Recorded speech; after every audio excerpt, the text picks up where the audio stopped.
saúdo a todos com a graça e a paz do nosso Senhor e Salvador Jesus Cristo. Prazer muito grande compartilhar a palavra de Deus com os irmãos. Irmãos, eu tenho uma palavra que Deus colocou no meu coração para compartilhar com os irmãos, que está no Evangelho de Lucas, capítulo de número 23, versículos 33 ao 46. À medida que os irmãos forem encontrando, por gentileza, se coloquem em pé para que possamos ler a palavra de Deus. Lucas 23, 43, 33 ao 46.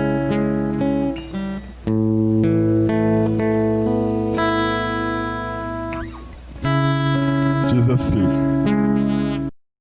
Quando chegaram ao lugar chamado Calvário, ali o crucificaram, bem como aos malfeitores, um à direita, o outro à esquerda.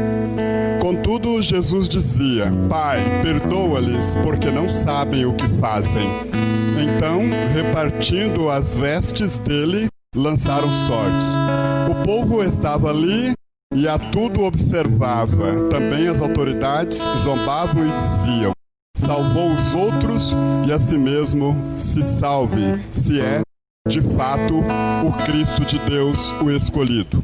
Igualmente os soldados o escarneciam e, aproximando-se, trouxeram-lhe vinagre, dizendo: Se tu és o rei dos judeus, salva-te a ti mesmo.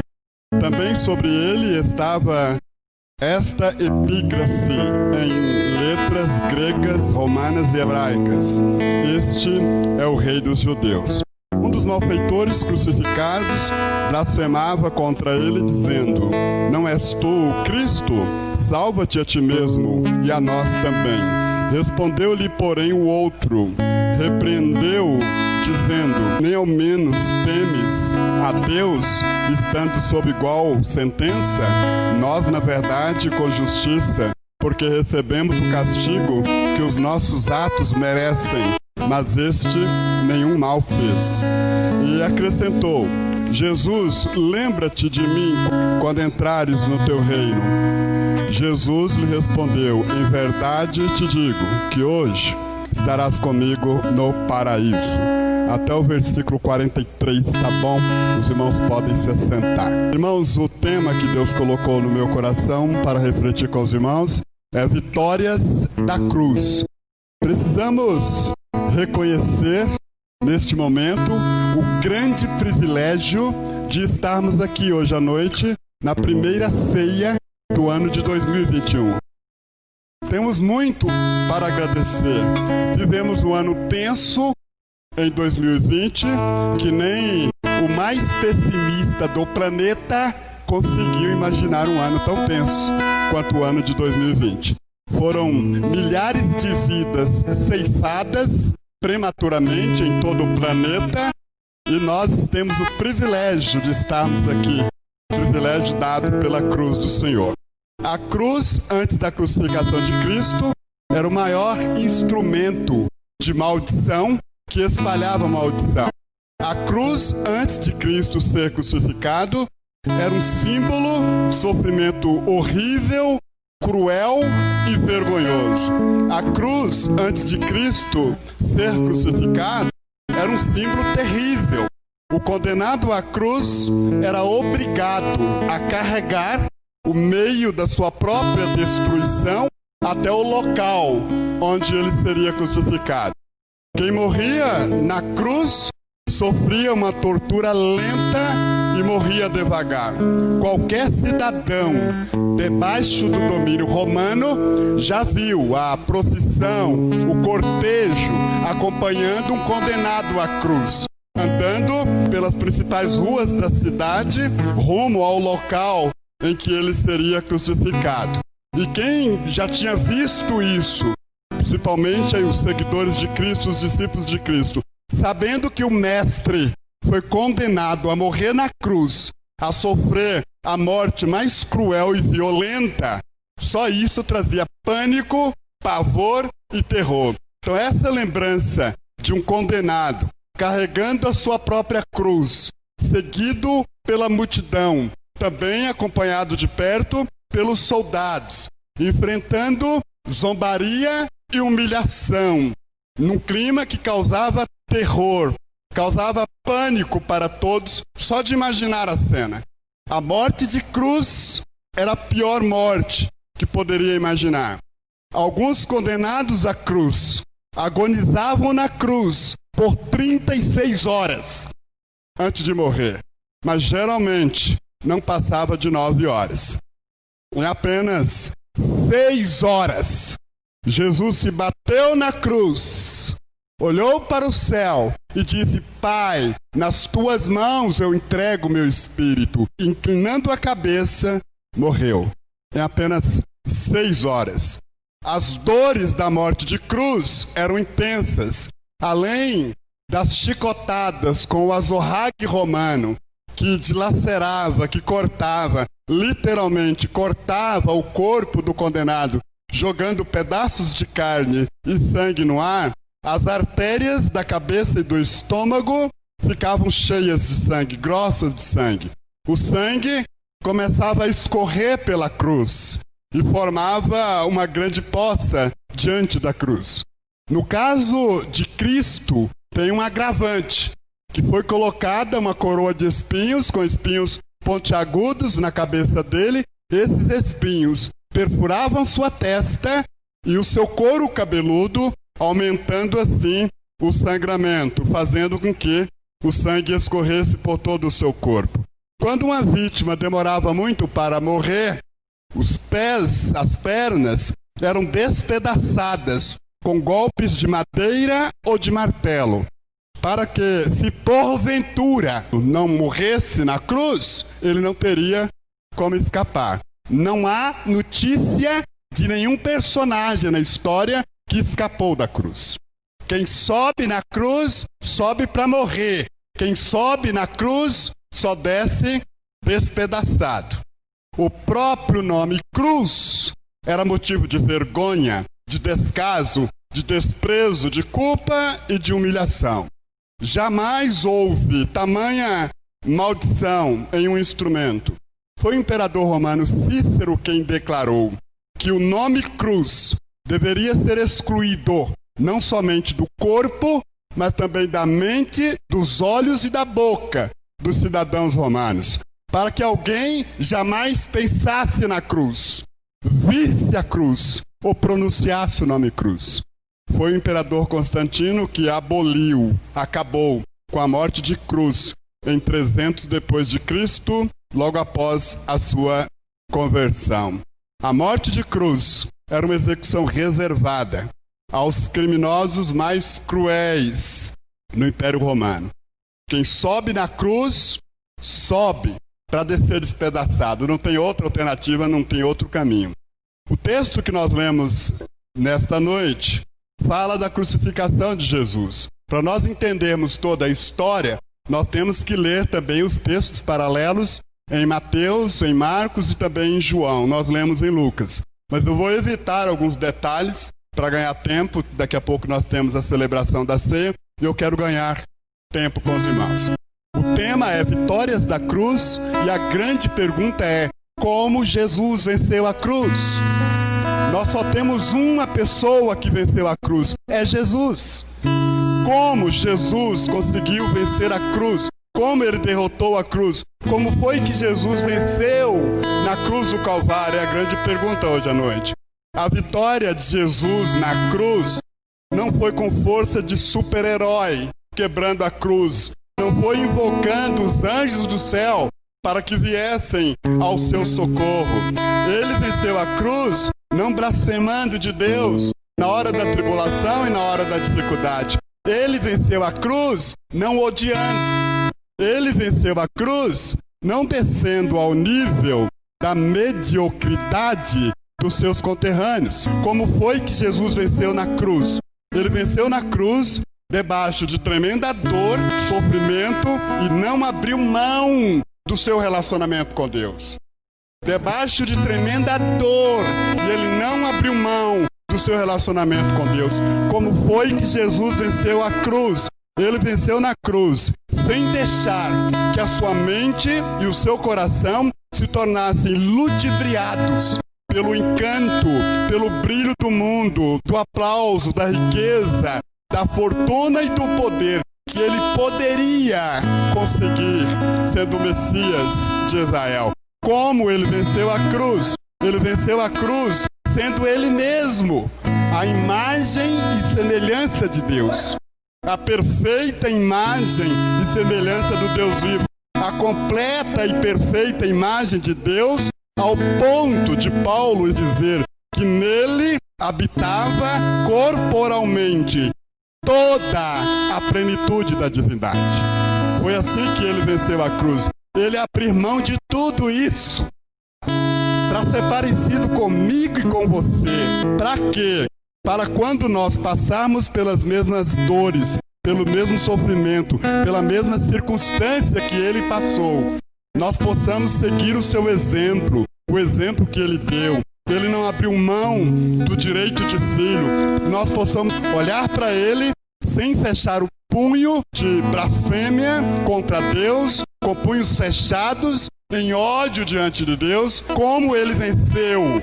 Ele venceu abrindo o caminho para que eu e você trilhemos essa mesma trilha que ele trilhou.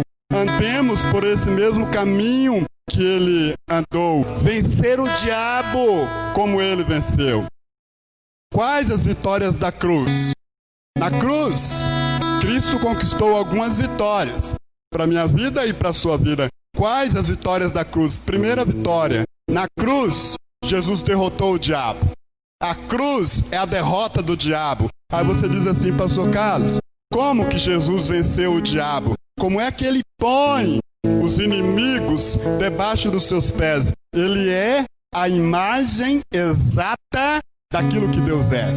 Ele é a perfeita imagem, a perfeita semelhança, a completa semelhança de Deus. Ao ponto de, certa vez, ele dizer para Felipe, Felipe, quem me vê a mim, vê o Pai. Olhar para mim é olhar para Deus, é a mesma coisa. Ele é a imagem exata daquilo que Deus é. Esse Jesus, quando estava aqui no mundo, principalmente quando padeceu na cruz do Calvário, eu imagino o seguinte, que o grande drama, que a grande saga da vida é se Jesus vai se desfigurar dessa imagem idêntica com Deus. Será que ele vai perder a perfeita imagem, a perfeita semelhança de Deus? O grande drama é esse. A grande saga da vida é essa. Será que ele vai passar pelo mundo e ele vai se desconstruir, se desfigurar da perfeita imagem de Deus? Será? Eu imagino o seguinte, que o grande drama da vida, a grande saga da vida, é se Jesus vai se desfigurar dessa semelhança, dessa igualdade, dessa exatidão, como sendo o unigênito de Deus, eternamente gerado no seio do próprio Deus. Vamos pensar numa maneira bem concreta, bem real, para conseguirmos entender o conceito que eu quero compartilhar com os irmãos. Vamos imaginar Jesus Cristo do lado de cá, o diabo do outro lado observando Jesus. E o diabo disse o seguinte, deve ter dito o seguinte, a minha estratégia, o meu plano é fazer ele perder a semelhança com Deus. O plano do diabo com Jesus não é sair no soco, não é sair no braço. O plano dele é roubar a imagem que Jesus carrega de Deus. O diabo deve ter pensado, a minha estratégia, o meu plano é fazer com que, de alguma maneira, essa semelhança, essa igualdade, essa exatidão que Jesus é de Deus, seja quebrada. Eu tenho que quebrar isso. Eu tenho que desfigurar, que desconstruir isso. Que ele deixe ser parecido com Deus. E pelo menos por um segundo, ele seja mais parecido comigo. Essa é a estratégia do diabo. Esse é o grande plano, esta é a grande saga. O grande drama é esse. A grande saga da Bíblia é essa. Será que Jesus vai se desfigurar, se desconstruir da perfeita imagem de Deus? Eu quero que vocês imaginem ele sendo chicoteado com o azorrague romano, que era aquele chicote enorme de 3 pontas, com pregos, chumbos nas pontas. Os soldados rodavam, batiam no condenado e o chicote enrolava no corpo do condenado. E quando enrolava, os soldados puxavam e jogavam pedaços de carne e sangue no ar. Imagine Jesus quando colocam a coroa de espinhos, com espinhos pontiagudos sobre a cabeça dele. Imagine Jesus sendo pregado na cruz, com aqueles pregos enormes, a dor intensa. Jamais existiu, é inimaginável uma dor semelhante. Imagine Jesus padecendo e o diabo do outro lado olhando. Eu não consegui desconstruir a imagem dele. Eu não consegui, ele é tão belo que eu não consegui. Eu não sabia que ele tinha uma proximidade, uma perfeição tão grande. Eu não consegui desconstruir a imagem do Messias. O diabo olhando e dizendo, eu não consegui. Ele é tão maior do que eu e eu não consegui desfigurá-lo. Eu não consegui. Ele é muito mais verdadeiro do que eu imaginava e eu não consegui. Eu não consegui, porque a aliança que ele tem com o Pai é tão intensa que eu não consegui quebrar essa aliança. Você me pergunta, Pastor Carlos, como Jesus venceu o diabo? Como? Ele venceu nesse sentido. Quando todos pensavam que ele ia odiar, ele olhava e dizia, Pai, perdoa-lhes, porque eles não sabem o que fazem. Quando todos achavam que ele ia jogar tudo para o alto e desistir de tudo, ele falava, Pai, nas tuas mãos eu entrego o meu espírito. Você sabe qual é o grande projeto de Deus? Você sabe qual é o grande plano de Deus, o grande projeto de Deus, a grande luta, a grande batalha de Deus na história? Sabe qual é? É transformar homens e mulheres nessa semelhança com Ele. Esse é o projeto de Deus.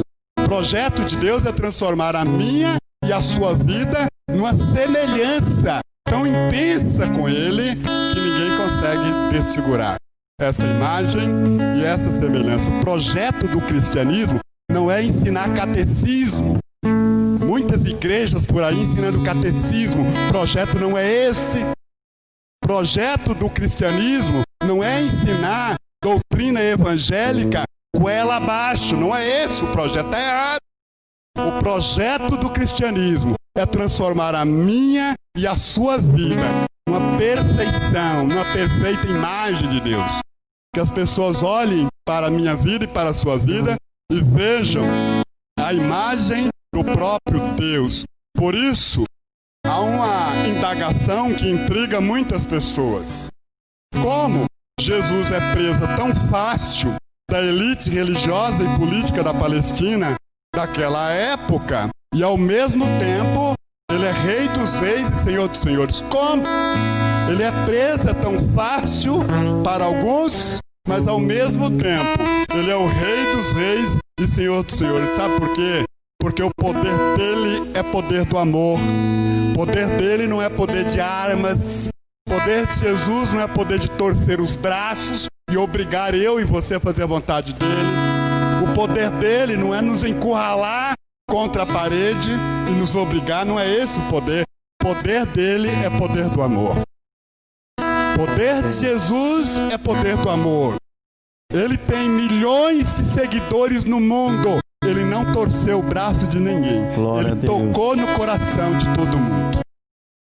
Só tem gente na presença dele que foi tocada por ele. Quem é de Jesus não é porque teve o braço torcido, não é porque ficou encurralado contra a parede, não é. É porque foi tocado por ele. Esse é o grande plano.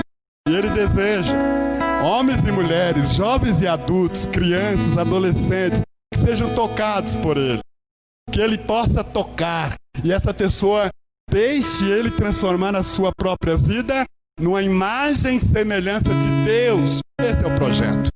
Tem tanta gente seguindo catecismos que não levam a nada. Tem tanta gente seguindo regras, seguindo normas que não levam a nada. O projeto do cristianismo é transformar pessoas na perfeita imagem e semelhança de Deus. Então, o primeiro inimigo que ele derrotou na cruz foi o diabo. E ele derrotou dessa maneira. Segundo lugar, na cruz, Jesus derrotou a morte. A mensagem da cruz é a derrota da morte. Em Lucas 23, 46, e clamando Jesus com grande voz, disse: Pai, nas tuas mãos entrego o meu espírito. E havendo dito isto, expirou, ou morreu, ou entregou a sua própria vida. A mensagem da cruz é a derrota da morte. Pai, nas tuas mãos entrego o meu espírito. Muitos dos dias de hoje seguem a um Cristo impotente, mas Cristo aqui clama com alta voz: Pai, nas tuas mãos eu entrego o meu espírito. Aqui não é a voz de alguém que está morrendo, não. Aqui não é a voz de alguém que está nas últimas e não está mais aguentando, não é. Aqui é a voz de alguém que está entregando a sua vida, está doando voluntariamente, doando a sua vida no meu e no seu lugar. No Evangelho de João, capítulo de número 10, ele havia dito: eu dou a minha vida e torno tomá-la. Eu dou a minha vida e pego a minha vida de volta. Quem tem esse poder? Só Ele. Aqui não foi o último suspiro de alguém que está morrendo. Aqui não é o último suspiro de alguém que está nas últimas. Aqui é a voz de alguém que está entregando voluntariamente a sua vida. Está morrendo, não da cruz, está doando voluntariamente a sua vida para que possamos alcançar a salvação. Por isso ele disse: Pai, nas tuas mãos eu entrego voluntariamente a minha vida. Eu estou doando a minha vida. Está morrendo não da cruz, está doando a sua vida. Naquele dia, ele matou a morte. Naquele dia, morreu a morte. Naquele dia, ele extirpou a morte. Naquele dia, ele tirou o ferrão da morte. Ele tirou a mordedura da morte. O apóstolo Paulo diz que nós vamos olhar para a morte, nós vamos olhar a morte cara a cara e vamos perguntar: onde está a tua vitória? Onde está o teu aguilhão? Onde está o teu poder, a tua capacidade de matar? Porque na cruz ele venceu a própria morte, ele matou a morte. Eu fico imaginando a reação dos seguidores de Jesus. Primeiro, quando ele foi condenado à cruz, a condenação mais terrível, mais maldita que alguém poderia enfrentar. E todos sabiam, quem é condenado à cruz não escapa. Não escapa. Imagine vocês, os discípulos de Jesus, os seguidores de Jesus, vendo ele receber a sentença da cruz. E ninguém jamais escapou da cruz. Eles devem ter pensado: é o fim do mestre. Imagine vocês, as pessoas vendo Jesus ser pregado na cruz. Ele literalmente morreu, ele estava morto, ele morreu. O texto em grego que diz que ele esteve morto é um texto que no grego quer dizer que se tornou cadáver. Jesus se tornou cadáver. Eu fico imaginando a reação dos discípulos quando o cadáver de Jesus desceu da cruz. O corpo endurecido de Jesus, as mãos caídas do morto, o queixo caído, o olhar sombrio do morto, aquele olhar sem reação, sem vida. Pedro deve ter dito para Mateus: eu deixei tudo para seguir este homem, e ele se tornou um cadáver. Mateus deve ter dito: eu deixei a minha riqueza, eu deixei a minha fortuna para seguir este homem, e ele se tornou um cadáver, pois este se tornou cadáver. A morte não conseguiu segurá-lo. Os demônios do inferno não conseguiram segurá-lo na sepultura. No domingo pela manhã, ele rompeu com as forças, com as correntes, com as algemas da morte. Ele levantou da sepultura, ressuscitando dentre os mortos, para a honra e glória de Deus Pai. Ele ensina para todo cristão o seguinte: ainda que a própria morte bata na sua porta, ainda que você tenha que enfrentar a própria morte, ainda que você veja os seus filhos sendo devorados por leões, sendo queimados em óleo quente, servindo de espetáculo para o mundo, não se decepcionem, não fiquem arrasados, porque eu sou aquele que um dia se tornou cadáver, mas hoje eu estou vivo e vivo para todo sempre. Então na cruz ele derrotou o diabo, na cruz ele derrotou a morte, na cruz, em terceiro lugar, ele derrotou o pecado. Lucas 23, 33 e 34. E quando chegaram ao lugar chamado Caveira, ali o crucificaram, a ele e aos malfeitores, uma à direita e o outro à esquerda. Jesus, porém, dizia: Pai, perdoa-lhes, porque não sabem o que fazem. E repartindo as suas vestes, lançaram sortes. Na cruz, Jesus derrotou o pecado que nos escravizava, que escravizava a raça humana. Você diz, pastor Carlos, o que é pecado? Pecado é transgressão da lei de Deus. Pecado é transgressão da lei de Deus. Todas as vezes que você desobedece um dos mandamentos da Bíblia, você está em pecado diante de Deus. Todos nós já nascemos pecadores, já nascemos contaminados com essa natureza de pecado. Pecado é transgressão, é desobediência à lei de Deus. Nós tínhamos uma natureza pecaminosa que nos separava de Deus. Nós queríamos ser íntegros, vivermos livres para Deus e não conseguíamos. Mas Cristo Jesus nos libertou desta escravidão na cruz do Calvário. Para pagar o preço do pecado, tinha que ser com a morte de alguém perfeito, de alguém justo, de alguém que nunca tinha cometido um pecado. Tinha que ser alguém que não tinha pecado, alguém perfeito. Por isso ele veio, assumiu a forma humana. Como homem, ele teve a possibilidade ou a oportunidade de pecar como homem. Ele sempre teve. Mas ele optou, ele escolheu não pecar. Como Deus, ele não pecou. Como homem, ele não pecou. E por isso, como homem, ele pode morrer na cruz. Ele pôde morrer na cruz no meu e no seu lugar. Porque viveu entre nós. Como homem, 100% homem e 100% Deus. Como homem, ele era sujeito, ele tinha possibilidade, mas ele optou, ele escolheu não pecar. Jesus jamais pecou. Jesus teve uma vida perfeita aqui na terra. Ele sim tem autoridade para libertar o homem do pecado. Quando ele morreu na cruz pelos pecados, pecados de quem? Ele não tem pecado? Pelos pecados da raça humana, lá na cruz. Ele atraiu sobre ele mesmo os meus e os seus pecados. Então na cruz, ele pagou o preço do pecado, levando sobre ele mesmo a culpa pelos nossos pecados. Em quarto lugar, na cruz, Jesus conquistou a nossa salvação. Na cruz, Jesus conquistou a nossa salvação. Lucas 23, 42 e 43, nós lemos assim: E disse a Jesus: Senhor, lembra-te de mim quando entrares no teu reino. Disse-lhe Jesus: Em verdade te digo que hoje estarás comigo no paraíso. Qual é a mensagem da cruz? O que nós queremos dizer para as pessoas quando pregamos a mensagem da cruz? O que nós queremos compartilhar quando no culto de ceia, primeira ceia de 2021, nós pregamos um sermão com o título Vitórias da Cruz? Qual é a mensagem da cruz? A cruz representa a ponte. A cruz representa a escada na qual nós temos acesso a Deus.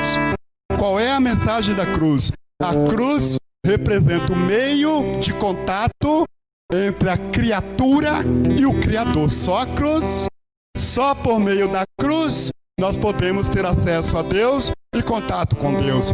Sem a mensagem da cruz, a religião é vã. Sem a mensagem da cruz, o nosso esforço para agradar a Deus é inútil. Sem a cruz, as boas novas não resolvem absolutamente nada.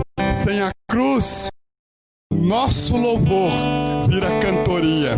Sem a mensagem da cruz, as nossas orações viram rezas, sem o menor sentido para o homem atual. Sem a cruz, carregarmos a Bíblia debaixo do braço e nos fazermos de crentes ou de evangélicos, não adianta absolutamente nada. Só existe uma maneira do homem ter acesso a Deus. É quando ele aceita no seu coração, na sua vida, a mensagem da cruz. quando ele reconhece que Jesus morreu na cruz há 2000 anos atrás, no lugar dele, no meu e no seu lugar. Quando nós reconhecemos isso, nós recebemos essa mensagem em nosso coração e aí nós temos acesso direto a Deus através da mensagem da cruz. Só existe esta maneira de contato, de acesso a Deus, é pela cruz. Sem a cruz, você pode ler a Bíblia 1 milhão de vezes. Sem a cruz, você pode morar na igreja. Sem a cruz, você pode ter qualquer estilo de vida, que não adianta absolutamente nada. Toda maldade que existe no mundo, toda violência que existe no mundo, é por causa da rebelião do homem contra Deus. A humanidade hoje é como um vulcão em erupção, que destrói e incendeia tudo que está à sua frente. Nós que fazemos parte dessa geração, nós somos como um rio em tempo de cheia, que arrasa e destrói tudo que está na sua frente. Mas de repente, alguém toma sobre ele mesmo essa nossa natureza e morre a morte que era nossa e padece o sofrimento que era nosso. Cristo Jesus nos salvou na cruz do Calvário. Nós queríamos ser íntegros e não podíamos. E Cristo Jesus me deu a mim, deu a você essa nova natureza. O ser humano estava debaixo de uma sentença de lei. Havia uma guilhotina, havia uma espada apontada sobre a cabeça da raça humana. E a guilhotina era a seguinte, era uma lei do Antigo Testamento, que dizia o seguinte: a alma que pecar, essa morrerá. Tinha que ter alguém perfeito para quebrar essa lei. Mas como Deus ama o ser humano, Ele não queria que essa guilhotina, que essa espada, fosse baixada sobre nós. Ele não queria. Por isso, Ele desenvolveu um sistema para que o homem pudesse ser perdoado. E esse sistema foi desenvolvido através dos sacrifícios de animais no Antigo Testamento. O pecador levava o animal no templo para sacrifício, havia todo um ritual que era feito, o sumo sacerdote colocava a mão na cabeça do animal, simbolizando que o pecado daquela pessoa tinha se transferido para o animal, o pescoço do animal era cortado, o sangue era parado numa bacia de bronze e o sumo sacerdote entrava no lugar chamado Santíssimo Lugar. Ele só teria acesso a Deus com aquele sangue do sacrifício na bacia. Ele não podia entrar sem o sangue. Se ele entrasse sem o sangue, ele morria. E ele ia entrando no Santíssimo Lugar do templo com aquele sangue na bacia. Lá tinha todo um ritual que ele fazia. Ele molhava o dedo, molhava a orelha, simbolizando pureza. Havia lugares dentro do Santíssimo Lugar que ele tinha que passar o sangue. Havia 2 querubins, uma classe especial de anjos, um voltado para o outro. Ele tinha que molhar o dedo no sangue, passar naqueles querubins também. O sumo sacerdote tinha uma roupa, uma indumentária muito bonita. Por baixo do manto do sumo sacerdote havia os chocalhos. E lá dentro do Santíssimo Lugar, quando Deus aceitava o sacrifício, aqueles chocalhos que tinham no manto do sumo sacerdote balançavam misteriosamente lá dentro do Santíssimo Lugar. E quem estava esperando do lado de fora escutava os chocalhos no manto do sumo sacerdote balançando. E aquilo era um sinal que Deus tinha aceitado o sacrifício. Deus aceitou o sacrifício de um animal inocente no lugar do pecador. Uma vez por ano isso acontecia. Isso ficava tão impregnado na cabeça das pessoas, dos judeus.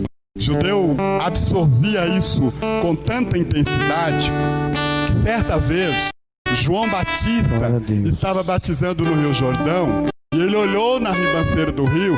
Tinha um que estava vindo na direção dele. Ele falava e havia uma gentileza no seu falar. O seu olhar era mais penetrante do que espada de fogo. E João Batista disse: eis o Cordeiro de Deus que tira o pecado do mundo. Quando Jesus na cruz disse: está consumado, é que esse sacrifício de animais terminava ali, nele. E na hora que ele disse está consumado, o véu, uma cortina espessa que separava o templo do Santíssimo Lugar, ela foi rasgada, aberta, de alto a baixo, deixando o caminho livre até o Santíssimo Lugar. Você diz, pastor Carlos, o que significa isso? Significa que agora nós não temos mais uma cortina para nos impedir. Agora, o Santíssimo Lugar não está mais fechado para mim e para você. Todos nós temos acesso ao Santíssimo Lugar, à presença de Deus, por intermédio do sacrifício de Jesus na cruz. Glória a Deus. Nós temos que receber esse sacrifício e aceitar esse sacrifício em nossas vidas. Meus queridos irmãos, este é o Cristo que eu quero apresentar para vocês hoje à noite. Este é o Cristo que venceu na cruz. O único que venceu na cruz. O Cristo que derrotou o diabo. O Cristo que derrotou a morte. O Cristo que derrotou o poder do pecado. O Cristo que conquistou a salvação para a minha e para a sua vida.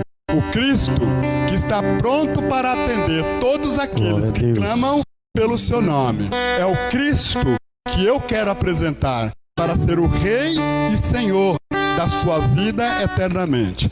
Este é o Cristo que nós vamos celebrar na ceia do Senhor. O Cristo que nós amamos, o Cristo que nós adoramos, o Cristo que nós o reverenciamos como Rei eterno, que Ele possa ser o Rei da minha e da sua vida. Deus abençoe em nome do Senhor Jesus.